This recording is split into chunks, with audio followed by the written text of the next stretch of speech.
हमारा इस्लाम कहता है कि फल खाकर छिलके तक बाहर मत फेंको, जिससे किसी गरीब को गरीबी का एहसास न हो सके।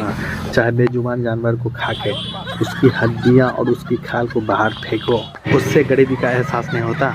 चल हट, फटे बाज की ढाटी हट। बाजू नीले अंडो।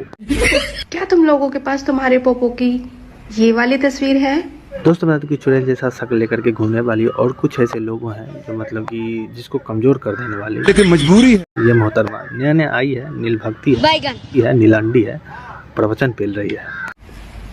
तो मोहतरमा तुमको एक ही चीज कहेंगे, मोदी जी का काम है देश चलाना, भाषण पेलना नहीं, पप्पू की तरह पप्पू ठेलो। दोस्तों बता दूं कि हिंदू लोगों ने मतलब कि अजान की जो लाउड स्पीकर है उसकी आवाज़ को कम करने की गुजारिश की, सभी को समझाया, फिर भाईजान ने अनसुना कर दिया। फिर उसके बाद हिंदू पक्ष के जितने लोग थे सब एकजुट होकर के बीच चौराहे पर 50 फीट ऊंचा लंबा बांस लगा दिया, पोल खड़ा कर दिया। फिर उसके बाद उस पोल पर 1-2 लाउड स्पीकर नहीं बल्कि 13-14 लाउड स्पीकर जो है ना उस पर बांध दिया गया। और उसके बाद जब अजान बजती है तो भाई यहाँ पे ये भी बजा दिया जाता है, जय हनुमान ज्ञान गुण सागर। बहुत मजा आया भाई दिल से देखकर। आप लोग क्या थॉट्स है भाई कमेंट करके बताना। फिर ये विवाद बढ़ के भाईजान का लाउड स्पीकर वर्सेस हिंदुओं का लाउड स्पीकर हो गया। ईंट का जवाब पत्थर वाले एक्शन में पूरे इलाके में तनाव पैदा कर दिया। देखो भाई ब्लू कलर में तुम्हारी चमारी कैसी लगती है, ब्लू कलर में देखो ध्यान से, और मेरे को बताओ तुम्हारी चमारी कैसी लग रही है। भाई चमारों पे ही जचती है साड़ी भी, ठीक है। हट। ये लोग अपने आप को चमारी बोलते हैं, जिन बोलते हैं, लेकिन मेरे को ये समझ नहीं आता अगर कोई दूसरा को इसको बोल दे इस तरह से तो मुकदमा कर देंगे, केस ठोक देंगे।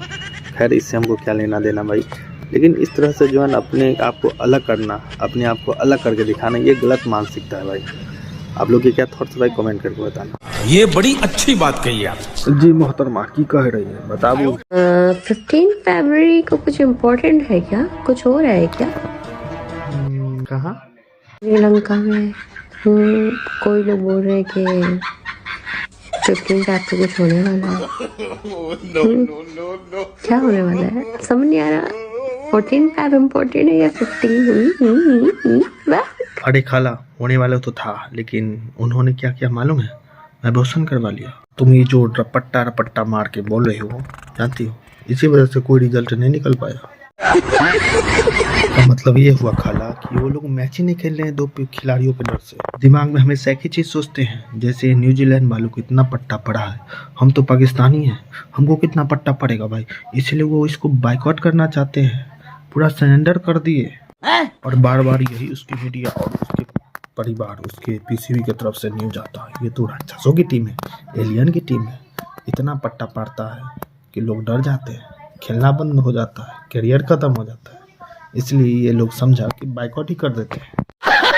यहाँ पे पप्पू यादव मतलब राहुल गांधी के सेम कैटेगरी के नेता जो मतलब कि पूर्णिया के सांसद है, वो कुछ कहना चाहते हैं, वो भी तबला बजा के पहले देखते। अरे शहर में हल्ला हो गया, लल्ला के घर में बल्ला। पप्पू यादव ने जोर से तबला बजा दिया, इसीलिए उसके साथ क्या हुआ देखना चाहोगे, देखो। इनके दाहिने पैर में फुंसी हो गई थी और हाई डायबिटीज की वजह से गैंग्रीन हो गया और फुंसी का फुंसा हो गया, तो डॉक्टर ने कमर में बेहोशी का इंजेक्शन देकर इनकी दाहिनी टांग काट दी है। लेकिन यही सिचुएशन जो फड़फड़ा रहा था पप्पू यादव उसके साथ हो गया। कान दुबे जी को मैं भैया के जरिए ये किताब भिजवाना चाहता हूँ। अच्छा। बलराज मधोक साहब ने जनसंघ के अध्यक्ष थे, एक बड़ी सुंदर किताब लिखी थी। बेचारा भूल गया कि वो किसके सामने प्रवचन छोड़ रहा है। वो सामने में बैठा हनुमान जी का भक्त सुधांशु त्रिवेदी है, जो मतलब कि सबूत के साथ किसी का भी पुकाई करता है। पहले देखो वीडियो गाइस। जो पब्लिक डोमेन में है छपी है। अबे जल्दी बोल। जिंदगी का सफर, दीनदयाल उपाध्याय की हत्या से इंदिरा गांधी की हत्या तक, तो जो उसमें कहा गया है, जैसे स्वर्गीय इंदिरा गांधी जी को क्या कहा गया, डेनिया बाइनो की सास, ये उनके लोग। बलराज मधोक साहब कभी बोलना शुरू कर दूंगा ना तो सब आज कुछ ज्यादा नहीं बोल रहे हो। और लोहिया जी तो इनकी पार्टी के सबसे बड़े आधार स्तंभ है।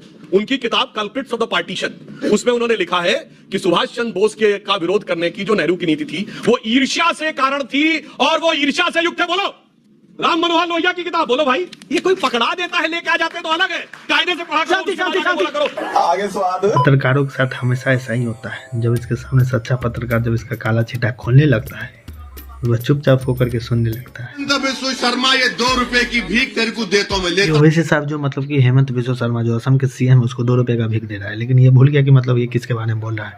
तो इस पे क्या रिप्लाई आता है असम के मुख्यमंत्री का, पहले सुनो। क्या तू बोल तू 2 रुपए का भिखारी है, मेरे को मैं जानता हूँ तेरे को। 5 रुपए 4 रुपए ले कहाँ लेता, बोल देता हूँ आके तेरे को। 2 रुपया भी तो रुपया है, वो भी दे दीजिए ना, असम का डेवलपमेंट के लिए काम आएगा। लेकिन कहाँ दिया है, क्या बोला है कि हिमंत बिश्व शर्मा को 2 रुपया दूंगा, तो मैं तो लेने के लिए मैं तैयार, लेकिन जाने में तो खर्चा ज्यादा लग जाएगा मेरा, तो इसीलिए मेरा पास आके वो दे के जाए, मैं ले लूंगा। शायद ओवैसी साहब इस बातों को गहरी पूर्वक सोच करके समझ गया होगा कि वो क्या कहना चाहते हैं और ओवैसी साहब कहाँ पर है।